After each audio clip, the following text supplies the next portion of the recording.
बिस्मिल्लाहिर्रहमानिर्रहीम।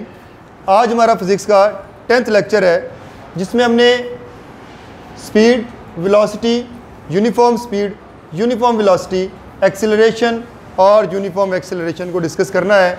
लेक्चर थोड़ा सा लंबा हो जाएगा, लेकिन आप लोगों ने ध्यान मेरी तरफ लगाए रखना है ताकि थोड़े से वक्त में या कम से कम वक्त में हम इस लेक्चर को समेट पाएँ। इससे पहले हमने डिस्कस किया था पोजीशन को और फिर डिस्टेंस और डिस्प्लेसमेंट को।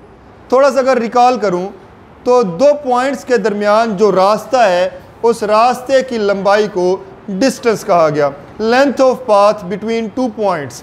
और अगर वो रास्ता टेढ़ा मेढ़ा है, गोल सर्कुलर है या किसी भी तरह का है, तो उस रास्ते की लंबाई को हम डिस्टेंस बोलेंगे। लेकिन अगर वो रास्ता शॉर्टेस्ट है, बिल्कुल स्ट्रेट पाथ है, तो फिर हम उस रास्ते को डिस्प्लेसमेंट बोलेंगे। हमने पढ़ा था कि डिस्टेंस एक स्केलर क्वांटिटी है और डिस्प्लेसमेंट एक वेक्टर क्वांटिटी है।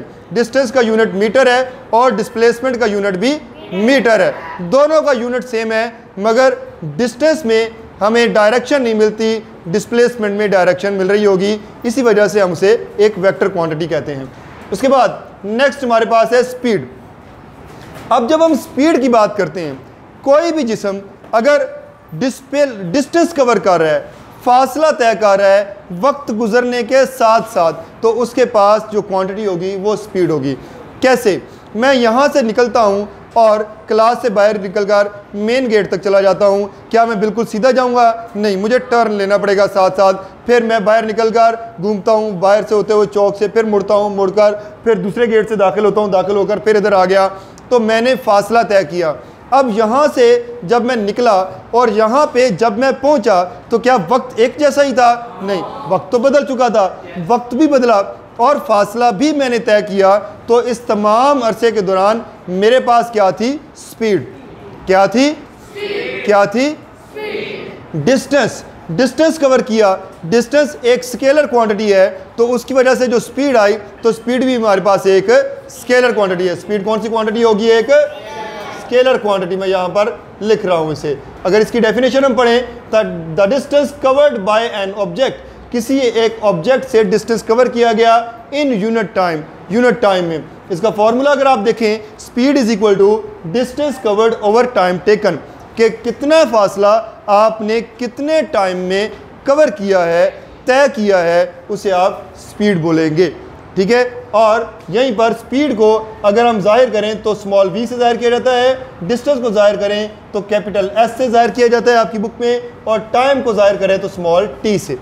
और स्पीड को अगर आप यहाँ पर देखें, ये डिस्टेंस है तो डिस्टेंस का यूनिट होता है मीटर, टाइम है तो टाइम का यूनिट होता है सेकेंड।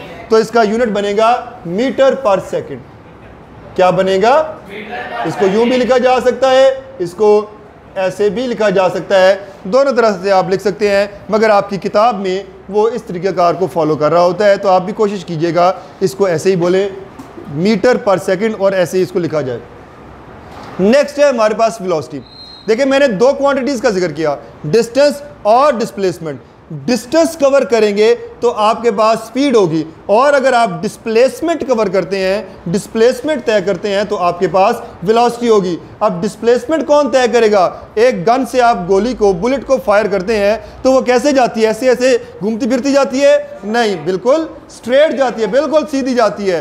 तो उसके पास वेलोसिटी होती है, क्योंकि बुलेट जो फासला तय कर रही होती है वो आमतौर पर शॉर्टेस्ट होता है, या एरोप्लेन जो फासला तय कर रहा होता है वो आमतौर पर शॉर्टेस्ट पाथ होता है। तो इसी तरह ट्रेन को आप देखते हैं बिल्कुल स्ट्रेट जा रही होती है, तो उसके पास वेलोसिटी मौजूद होगी। तो ऐसे में अगर वो जो ट्रेन है या बुलेट है या एरोप्लेन है वो डिस्प्लेसमेंट कवर कर रहे हैं टाइम गुजरने के साथ साथ, तो उनके पास वेलोसिटी होगी। और डेफिनेशन को अगर आप देखें तो यहाँ पे कहता है the rate of change of displacement. आप कह सकते हैं सर, ऊपर तो आपने कहा कि एक बॉडी ने डिस्टेंस कवर किया इन यूनिट टाइम, तो इधर आप रेट ऑफ चेंज ऑफ क्यों कह रहे हैं? यहाँ पर आप ये क्यों नहीं कहते कि बॉडी जो है वो टाइम गुजरने के साथ साथ डिस्प्लेसमेंट कवर कर रही है? तो हम कह सकते हैं कि टाइम गुजरने के साथ साथ अगर कोई जिस्म डिस्प्लेसमेंट कवर करे तो उसके पास वेलोसिटी होगी। या मैं इसको ऊपर ढालना चाहूँ तो यूँ कह सकता हूँ the rate of change of distance.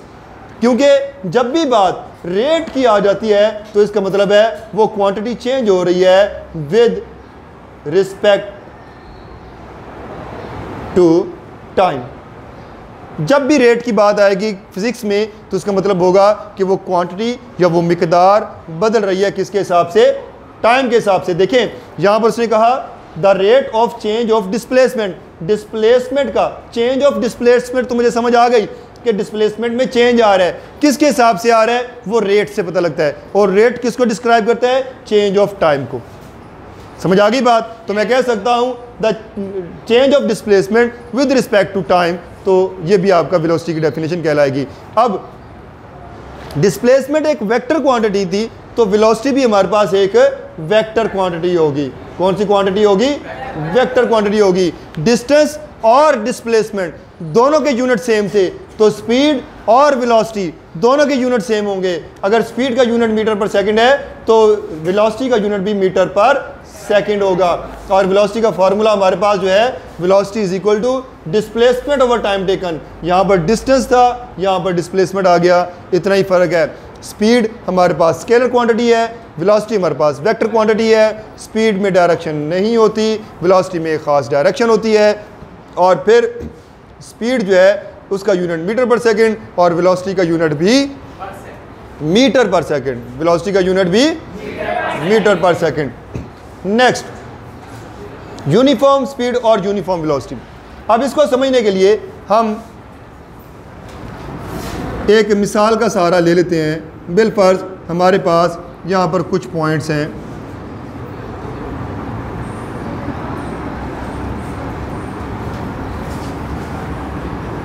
ये हम 4 पॉइंट्स बना लेते हैं, 5। यहाँ पर स्कूल है, ये मस्जिद बना लें, क्या पार्क बना लेते हैं, बहुत शौक़ है आपको पार्क में जाने का, मार्केट में घूमने का, आवारा गर्दी का बहुत शौक़ होता है, और घर आ गया। ठीक है, अब ये खान साहब बैठे हुए हैं जो आज पहले दिन हमारे पास तशरीफ़ लाए हैं, हम इन्हीं का जिक्र करते हैं ताकि इन्हें ज़्यादा अच्छे से समझ आए। स्कूल से 12:30 बजे शहजाद खान को छुट्टी होती है और ये तकरीबन 200 मीटर का फासला है स्कूल और मस्जिद के दरमियान। तो शहजाद खान साहब मस्जिद चले गए, उस रास्ते से गुजरे और वहाँ पर ये जब पहुँचे 200 मीटर का फासला 10 मिनट में तय करके, तो इसको यहाँ पर हो चुके थे 12:40। ठीक हो गया। और फिर ये मस्जिद से पार्क की तरफ आ गया, ये भी इसका फासला था 200 मीटर का और ये भी इसने 10 मिनट में ही तय किया और यहाँ पर वक्त हो चुका था 12:50। वहीं से फिर सीधा ये आ गया मार्केट की तरफ, ये भी इसका 200 मीटर का फासला था, 10 मिनट में इसने तय किया और यहाँ पर वक्त हो चुका था मुकम्मल 1 बज चुका था। ठीक हो गया। फिर यहाँ से ये आ गया अपने घर की तरफ, ये भी तकरीबन 200 मीटर का ही फासला था, 10 मिनट में इसने तय किया और यहाँ पर 1:10 हो गए।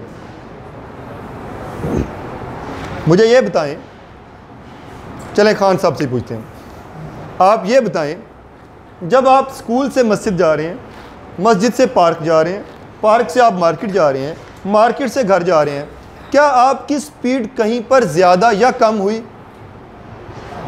हाँ, एक ही स्पीड। देखें ना, उसको भी ये बात समझ आ रही है कि एक ही स्पीड से जा रहा था, मेरी ना स्पीड कहीं पर ज़्यादा हुई और ना ही कहीं पर स्पीड कम हुई। तो जब आप किसी ऐसी स्पीड के साथ ट्रैवल करते हैं कि आपकी स्पीड वक्त के बराबर वक्फों में बराबर रहे, या मैं यूँ कहूँ कि वक्त के बराबर वक्फों में आप बराबर फासला तय करें, तो फिर आपके पास जो स्पीड होगी वो यूनिफॉर्म होगी। किस तरह? यहाँ पर देखें, उसने 200 मीटर कवर किया 10 मिनट में, 200 मीटर कवर किया 10 मिनट में, 200 मीटर कवर किया 10 मिनट में, 200 मीटर कवर किया, तो उसकी स्पीड में कहीं पर फ़र्क नहीं आ रहा। यहाँ पर अगर आप देखें इसकी डेफिनेशन में, a body has uniform speed, एक जिस्म के पास यूनिफॉर्म स्पीड होगी इफ़, कब? इट कवर्स इक्वल डिस्टेंस, अगर वो बराबर फासला तय करे in equal intervals of time. Interval का मतलब होता है वक्फा, वक्फा छोटा भी हो सकता है, 1-1 सेकंड का भी हो सकता है, 2-2 सेकंड का भी हो सकता है, 1-1 मिनट का भी हो सकता है। मैंने आपकी आसानी के लिए उसे 10 मिनट का लिखा है ताकि आपको उसे आसानी हो समझने में।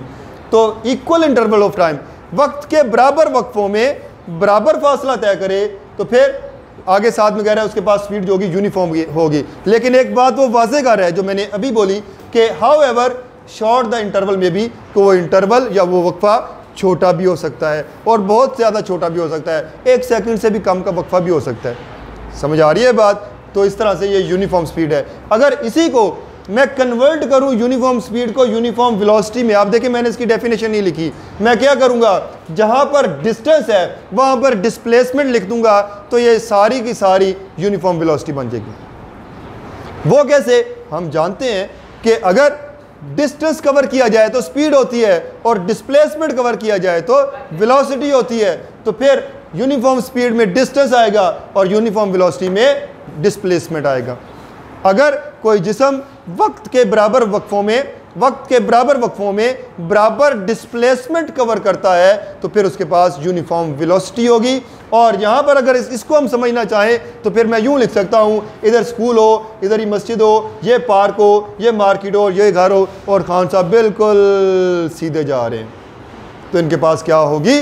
वेलोसिटी होगी। क्या होगी? वेलोसिटी। और अगर इसकी स्पीड एक जैसी है, ये बराबर फासला तय कर रहा है तो फिर यूनिफॉर्म वेलोसिटी, और अगर ये बराबर डिस्प्लेसमेंट कवर कर रहा है तो फिर बराबर फासला तय कर रहा है तो यूनिफॉर्म स्पीड, और बराबर डिस्प्लेसमेंट कवर कर रहा है तो यूनिफॉर्म वेलोसिटी।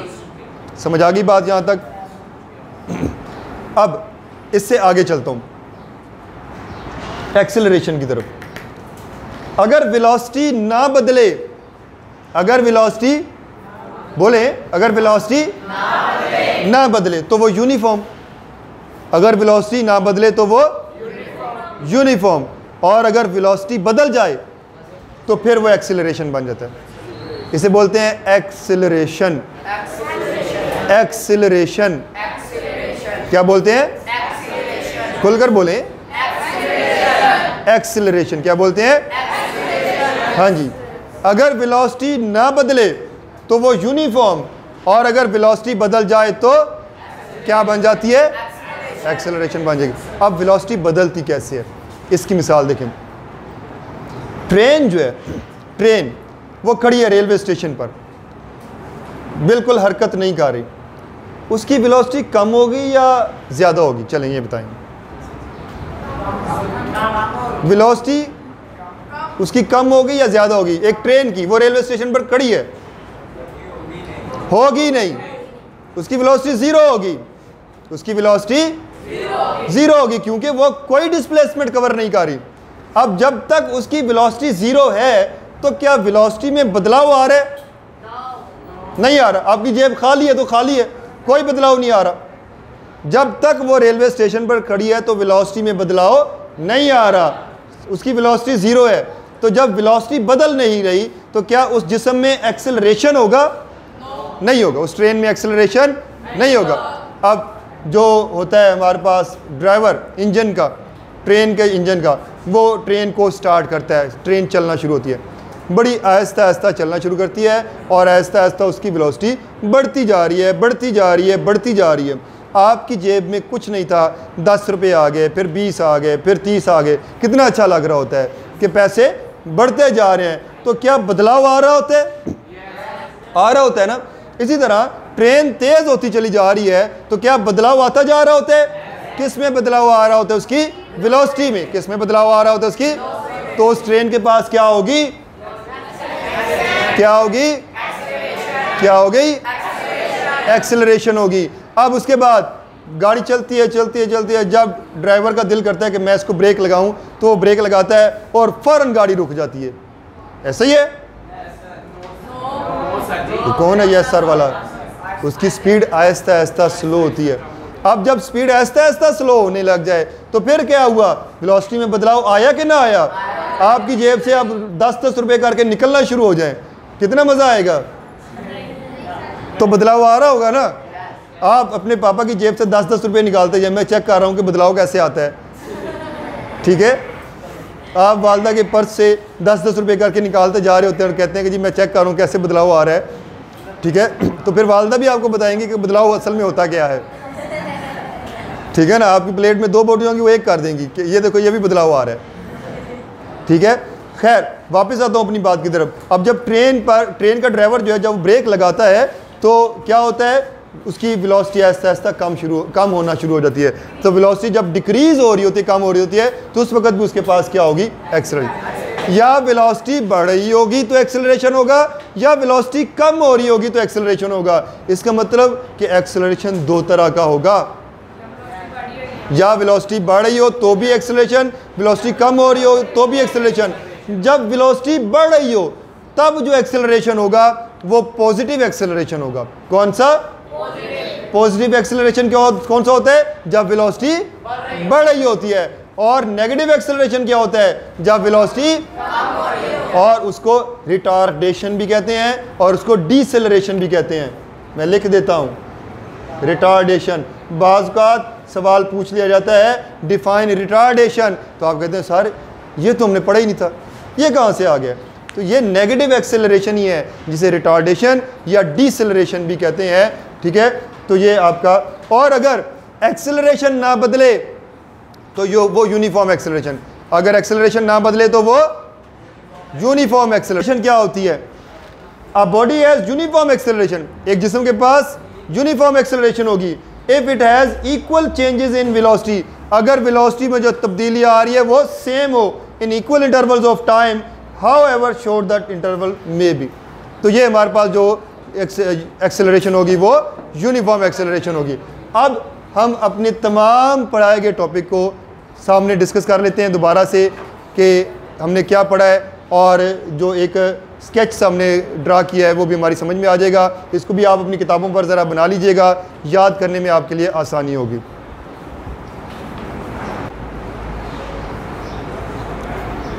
सबसे पहले पोजीशन बदले दो तरह से, या डिस्टेंस होगा या डिस्प्लेसमेंट। डिस्टेंस जो है वो टेढ़ा मेढ़ा कोई भी रास्ता हो सकते हैं, और डिस्प्लेसमेंट जो है बिल्कुल शॉर्टेस्ट पाथ होगा। डिस्टेंस एक स्केलर क्वांटिटी है और इसका यूनिट मीटर होता है। डिस्प्लेसमेंट एक वेक्टर क्वांटिटी है और इसका यूनिट भी मीटर होता है। उसके बाद डिस्टेंस कवर करें तो आपके पास होती है स्पीड भी एक स्केलर क्वांटिटी होती है और इसका यूनिट होता है मीटर पर सेकेंड, इसको यूं भी लिखा जा सकता है। और वेलोसिटी एक वेक्टर क्वांटिटी है और इसका यूनिट होता है मीटर पर सेकेंड, दोनों के यूनिट सेम है। फिर उसके बाद वेलोसिटी बदले तो एक्सेलरेशन का यूनिट होता है मीटर पर सेकेंड। दो बार बोलेंगे, मीटर पर सेकेंड, या आप इसको यूं भी बोल सकते हैं मीटर पर सेकेंड स्क्वायर, मीटर। ठीक हो गया। और एक्सेलरेशन दो तरह की होती है, एक नेगेटिव और एक पॉजिटिव। अगर वेलोसिटी कम हो रही है तो वो नेगेटिव, और अगर वेलोसिटी बढ़ रही है तो दैट्स इट। आज का हमारा इतना ही काम था। निशान मैं आपको लगा देता हूँ। ये सारे जितनी आपको चीज़ें करवाई हैं ये शॉर्ट क्वेश्चंस के तौर पर बार बार पूछी जाती हैं, तो इसको इसी तरह ही हमने तैयार करवाना है। आपको निशान लगा दूंगा, जितने निशान लग जाएंगे वही आपके काम का हिस्सा होगा। शुक्रिया।